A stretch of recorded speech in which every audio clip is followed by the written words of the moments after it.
1. La costumbre de beber vodka de Rusia es muy antigua, ya que desde siempre ha existido el frío aquí y una buena forma de calentarse, sobre todo cuando no había mucha calefacción. Por eso los rusos siguen tomando esta bebida, porque les va muy bien durante el invierno, que suele ser bastante duro. Sin embargo, hay mucha gente que abusa el consumo de esta bebida. El 20% de los rusos, sexo masculino, muere por causas relacionadas al consumo de alcohol. Entre las costumbres que los rusos tienen debemos destacar la afición por el vodka, una bebida de alta graduación es y una de las que más toman los rusos, porque las rusas suelen tomar otras bebidas más suaves. El motivo principal de tomar esta bebida no es tanto el gusto por beber, sino que es la necesidad de mantener el cuerpo caliente y una buena forma de conseguirlo, es precisamente beber una bebida de este tipo, con muchos grados de alcohol. Trago de multa. Si tus amigos rusos te invitan a una fiesta y comienzan a celebrarlo sobre unos sabrosos platos y alcohol griega, tú llegas tarde. Entonces podrán hacer que tomes un vasito como multa. ¿Qué es esto?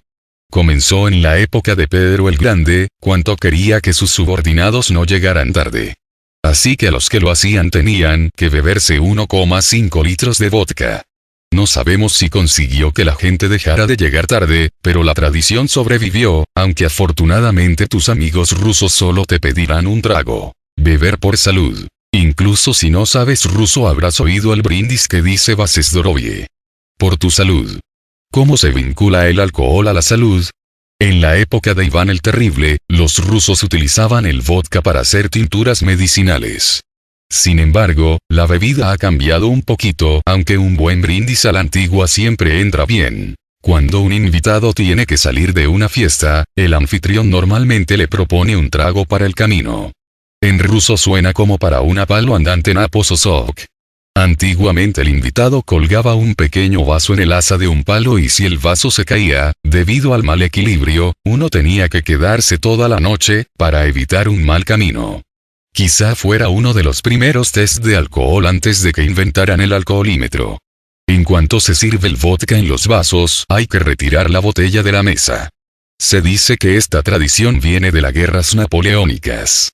Tras la batalla de París en 1814, los cosacos se dieron cuenta de que el precio de lo que habían bebido se calculaba según el número de botellas que hubiera sobre las mesas. Supuestamente por eso los cosacos dejaban las botellas debajo de la mesa. 2. El té con el samovar es una de las imágenes más difundidas de la vida tradicional rusa.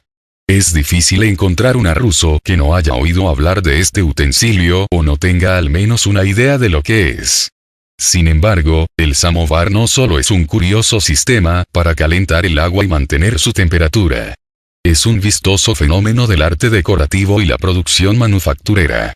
El samovar, en ruso, es un recipiente metálico en forma de cafetera alta, dotado de una chimenea interior con infiernillo, y sirve para preparar té. Con el paso de los siglos, el samovar se ha convertido en un icono de la cultura rusa del té. Lo que veis en la foto es un samovar ruso, se trata de un recipiente metálico, en este caso de bronce, que se utilizaba principalmente para disfrutar del té caliente, aunque anteriormente se utilizó para mantener caliente una bebida tradicional rusa elaborada a base de agua y miel. Básicamente se trata de una pequeña caldera, ya que el centro del samovar cuenta con un tubo central en el que se aloja el carbón con el que se mantiene la bebida a una temperatura constante y caliente. La parte superior del samovar es una tetera donde se preparaban las distintas infusiones que se podían disfrutar en aquella época. Por cierto, este samovar data del año 1801. Aunque las costumbres se pierden, en Rusia todavía hay quien disfruta de una taza de té con el samovar, puede resultar engorroso y más con las nuevas tecnologías que permiten calentarnos el agua para el té en cuestión de segundos. Sin embargo, se dice que el té obtenido a partir de un samovar resulta más intenso, ofreciendo además distintos matices de sabores. Como adorno resulta interesante, algunos samovares son verdaderas obras de arte, pero nos pica la curiosidad y vamos a intentar probar el sabor de una taza de té fruto de este artilugio. 3. En contra de lo que piensan algunos, fue Rusia y no los Estados Unidos la primera nación que mandó un hombre al espacio, los Estados Unidos fueron los primeros en mandar un hombre a la Luna. La primera persona que miró nuestra Tierra por la portilla de la nave espacial fue el ruso Yuri Gagarin. Yuri Gagarin, el primer hombre en el espacio. El 12 de abril de 1961 Gagarin se convirtió en el primer hombre en observar la Tierra en directo desde fuera de la atmósfera. La primera nave espacial del mundo con un hombre a bordo, la Vostok, se puso en órbita desde la Unión Soviética el 12 de abril de 1961. El navegante espacial que pilota la nave Vostok es un ciudadano de la URSS, el mayor Yuri Gagarin. Así se anunció uno de los hitos espaciales más importantes de la historia. Un acelerón en la carrera espacial, en plena Guerra Fría. Un golpe sobre la mesa que serviría de impulso para futuras misiones hacia otros mundos. Fue exactamente el 12 de abril de 1961 cuando el Vostok 1 despegó del cosmódromo soviético de Baikonur. Transportaba una pequeña cápsula esférica que llevó más allá de la atmósfera y soltó en el vacío. En su interior viajaba Yuri Gagarin, 9 de marzo de 1934, 27 de marzo de 1968, un piloto de la Fuerza Aérea Soviética que a sus 27 años se convirtió en el primer ser humano en viajar al espacio y completar una órbita alrededor de la Tierra. Después inició el descenso y a 7.000 metros de altitud, 23.000 pies, el cosmonauta salió despedido de la cápsula y aterrizó en paracaídas en un campo del sur de Rusia.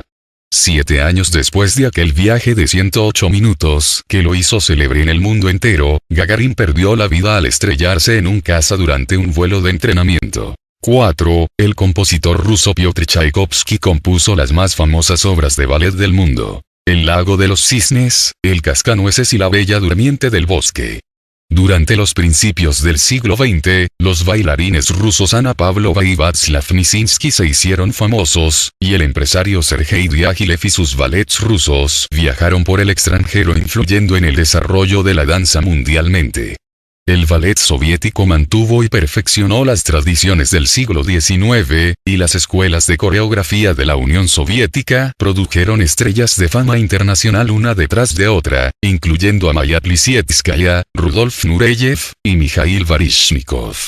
El Teatro Bolshoi de Moscú y el Ballet Mariinsky de San Petersburgo permanecen famosos en todo el mundo. 5. La Tsar colocó la campana del zar se encuentra en el Kremlin, en Moscú, y es la más grande del mundo, con una altura de 6,14 metros y un peso de 223 toneladas. El lago de los cisnes es una obra de ballet dividida en 4 actos. Fue compuesta entre 1875 y 1876 por Piotr Tchaikovsky, convirtiéndose en una obra maestra del ballet clásico que ha sido representada universalmente por numerosas compañías de danza. Su argumento trata sobre la historia de amor de la princesa Odette y del príncipe Siegfried en el típico ambiente de mitos y leyendas tan propio del romanticismo. Este tipo de obras románticas llenas de simbolismo dominaron las corrientes artísticas durante el siglo XIX. Sin embargo, al principio no tuvo mucho éxito y las primeras representaciones coreográficas no fueron del gusto del público y la crítica. Posteriormente, de la mano de Lev Ivanov y Marius Petipa, la pieza musical original sufrió modificaciones para poder adaptarla a una coreografía de ballet que se representaría en San Petersburgo. Es entonces cuando la obra consiguió tal éxito que la ha llevado a ser uno de los ballets más representadas en todo el mundo, siendo considerada una de las mejores obras de ballet de todos los tiempos. 6.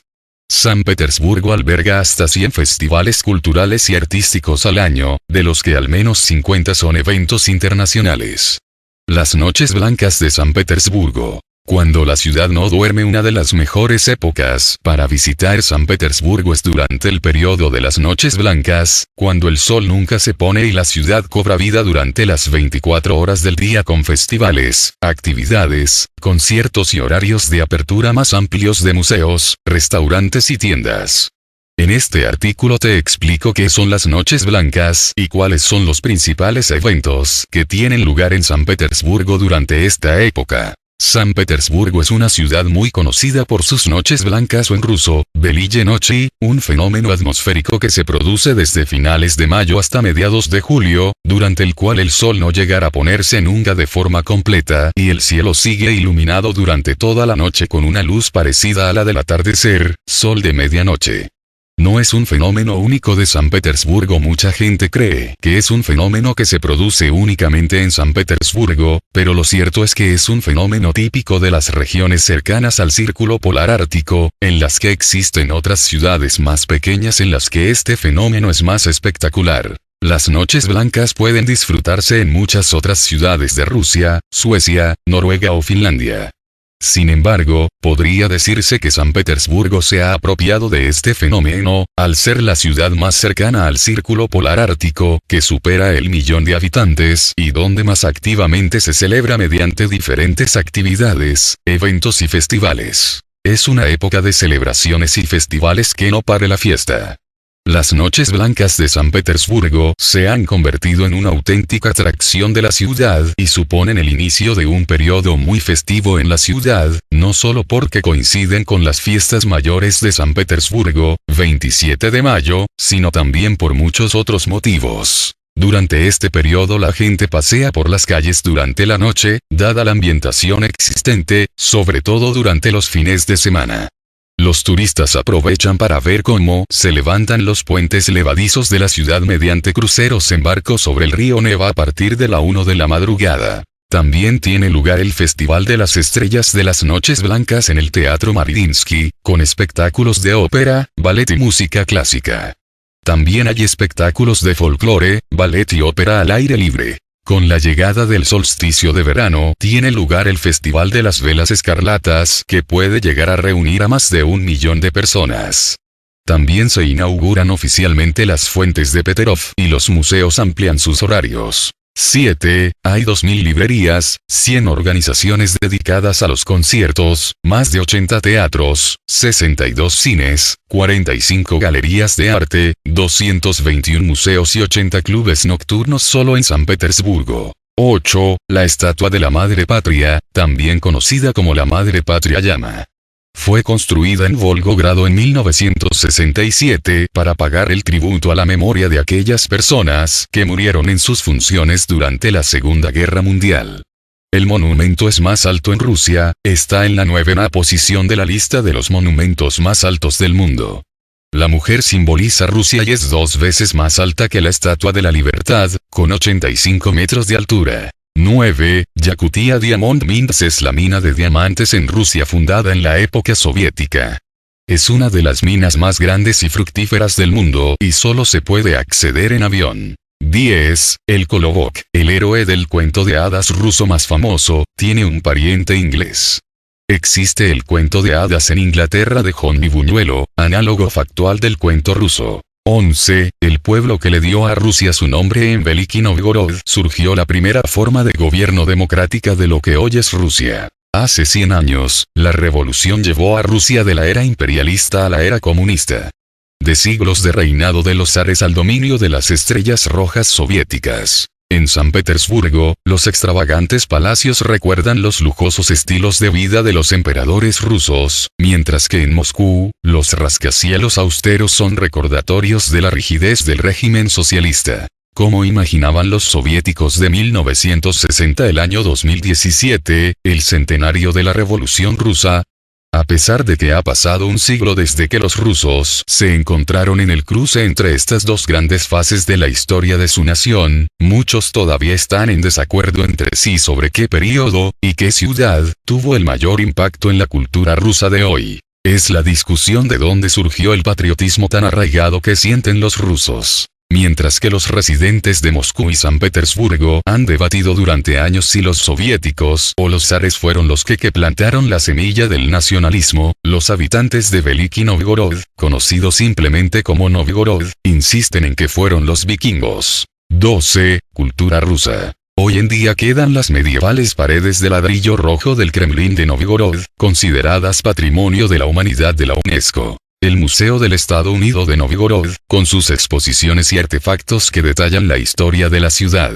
Y el patio de Yaroslav, el antiguo lugar del extenso mercado del siglo XVI. En el corazón del Kremlin está el monumento al milenio de la estadidad de Rusia en la que una escultura del príncipe Rurik está al centro. Las estatuas de los notables, incluyendo a Mikhail Romanov y Catalina la Grande, siguen en ese orden cronológico de la historia de Rusia.